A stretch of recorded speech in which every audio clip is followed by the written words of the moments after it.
শত্রুরাও তেমন একটা ক্ষতি করতে পারেনি, যতটা করেছে যাদের কাছের ভেবেছি, বন্ধু ভেবেছি, বেদম ভালোবেসেছি।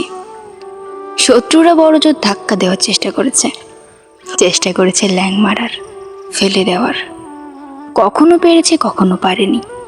কিন্তু কাছের মানুষেরা, তারা খুব কাছে এসেছে, বিশ্বাস অর্জন করেছে, দুর্বলতা জেনেছে, মিশেছে।